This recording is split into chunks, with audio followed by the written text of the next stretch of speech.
नमस्कार, कांचन किचन रेसिपीमध्ये आपलं सर्वांचं मनापासून स्वागत आहे। आज काय बनवायचं? आज मसाले भात बनवायचा आहे। या ठिकाणी काही खडे मसाले घेतलेले आहेत,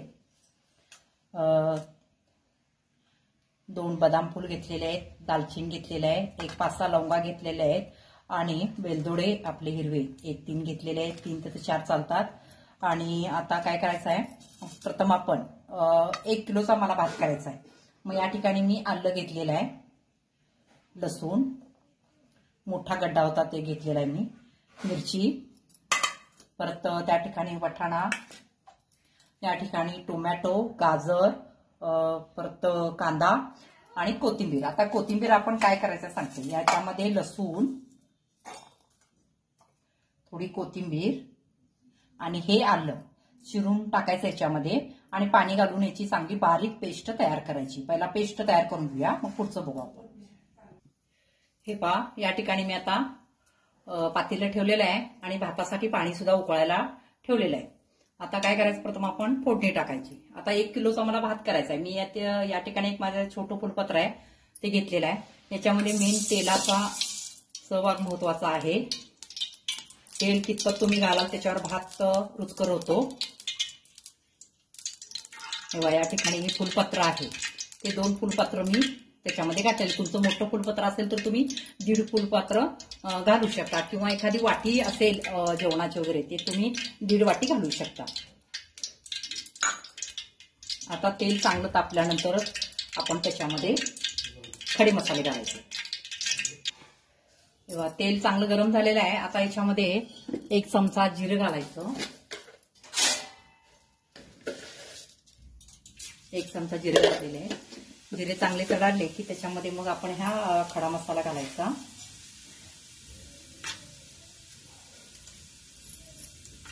त्याच्यानंतर तमालपत्रीचे 1-2-3 पानं टाका। आता याच्यामध्ये भाजण्यासाठी जो कांदा घेतलाय तो कांदा घालायचा।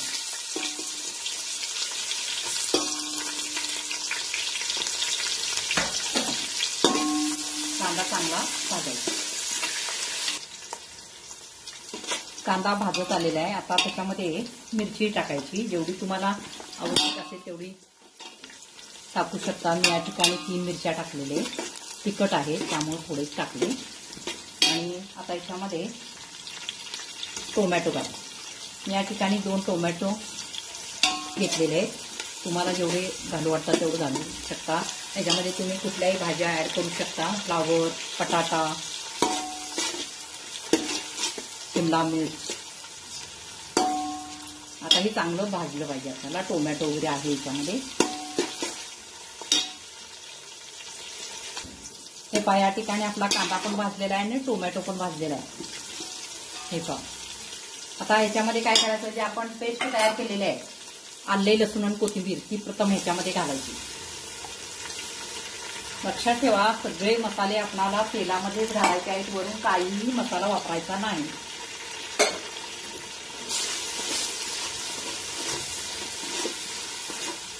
हे कमीत कमी 5 मिनिटं आपल्याला हे चांगलं हलवून घ्यायचं आहे।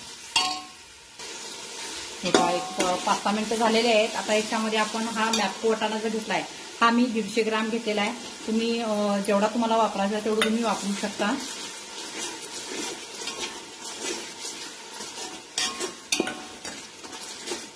आणि याच्यामध्ये गाजर घालायचं। याच्यामध्ये भाजलेले शेंगदाणे वगैरे तुम्हाला आवडत असेल तर तुम्ही घालू शकता।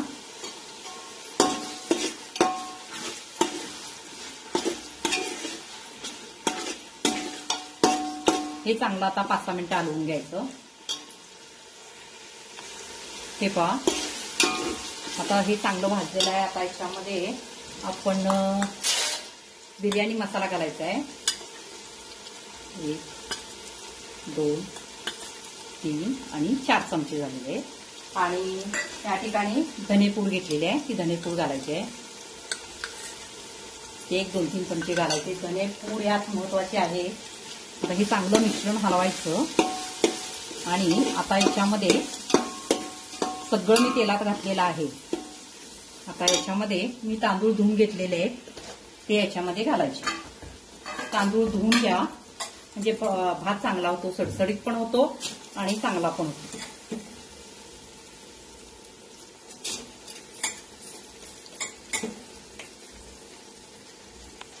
हे पहा, या ठिकाणी मी तांदूळ घातलेला आहे.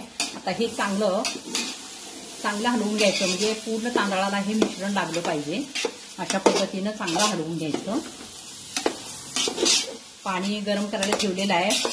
पाणी जेवढं तुम्ही चांगलं गरम करून उकळून घालाल तेवढा भात एकदम सडसडीत आणि खूप छान होतो, एकदम टेस्टी लागतो. त्याच्यामध्ये हळद वगैरे तुम्हाला आवडत असेल तर तुम्ही घालू शकता. मी हळद घालत नाहीये, असाच भात करते कायम.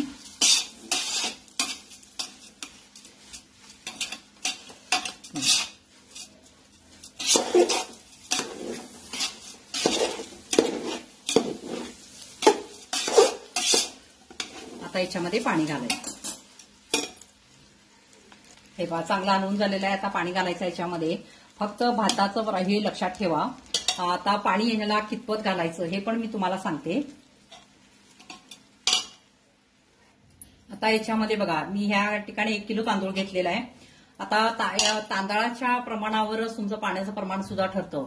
म्हणजे इंद्रायणी घेतला तर पाणी कमी लागतं, श्रीराम कोलम घेतला तर पाण्याचं प्रमाण तिपटीनं वाढतं. मग अशा पद्धतीनं तांदळाचे जे प्रकार आहेत त्यानुसार ते पाणी. आणि लक्षात घ्यायचं की पाणी जेणेकरून एकदाच घालायचं. लागलं तर थोडं तुम्ही वाटीवर वगैरे घालू शकता, हे करता. पण एकदाच पाण्याचं प्रमाण जर व्यवस्थित ठेवलं तर भात एकदम सुट्टा, मऊ आणि खूप रुचकर लागतो. आता या ठिकाणी मी श्रीराम कोलम तांदूळ घेतलेला आहे, त्यामुळे ह्याला पाणी पण भरपूर लागतं. आता इथं भाताचं तांदळाचं प्रमाण बघा. या ठिकाणी याला मला जवळजवळ म्हणजे ज्या मापून आपण घेतोय, आता मला अंदाज आहे म्हणून मी सांगते, ज्या तुम्ही मापून घेतात तेवढं. म्हणजे आता समजा हे 1 भांड तांदूळ घेतला तर 3 भांडी तुम्हाला याचं पाणी घालावं लागेल, चांगलं कडकडीत करून.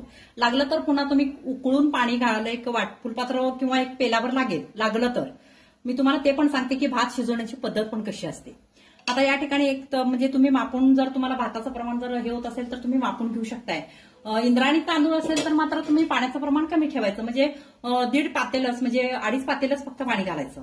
कारण इंद्रायणी तांदळाला पाणी फार कमी लागतं आणि श्रीराम कोलमला मात्र पाणी जास्त लागतं. आता या ठिकाणी मी 1 किलो घेतलेला आहे म्हटल्यानंतर मला बरोबर म्हणजे 1 भांड जरी झालं तर मला 3 भांडी पाणी वापरायचं आहे.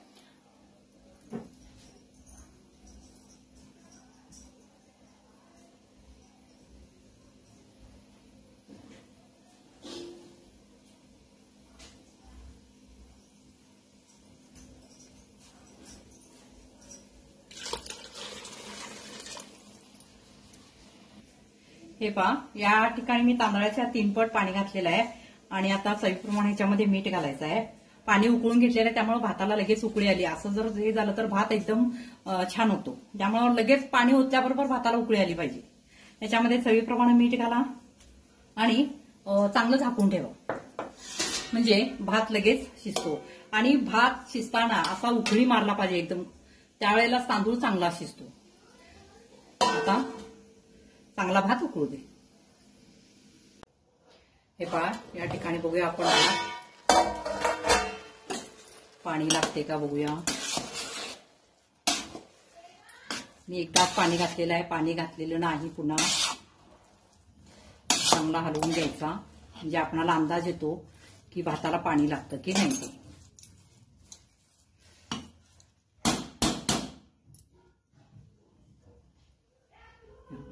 माझा भात शिजलेला आहे, भाताला पाणी लागत नाहीये. आता गॅस बारीक करून असाच ठेवायचा, म्हणजे चांगला हा खूप मारतो. असाच ठेवायचा, म्हणजे 5 मिनिटं तिथं 10 मिनिटं असंच ठेवायचं. म्हणजे कसं होतं, भात चांगला मारतो. बारीक गॅस करून ठेवायचा. चला बघूया भात झाला का. आपला मसाला भात तयार झालेला आहे. जास्त सडसडीत पण नाही आहे आणि जास्त शिजलेला पण नाही आहे, अगदी व्यवस्थित झालेला आहे. अजून याच्यामध्ये मुरतो हा भात. मी एकदाच पाणी घातलं होतं, पाणी पुन्हा पुन्हा घालायचं नाही, भाताची टेस्ट बदलते. आता याच्यावर आपण चिरलेली बारीक कोथिंबीर,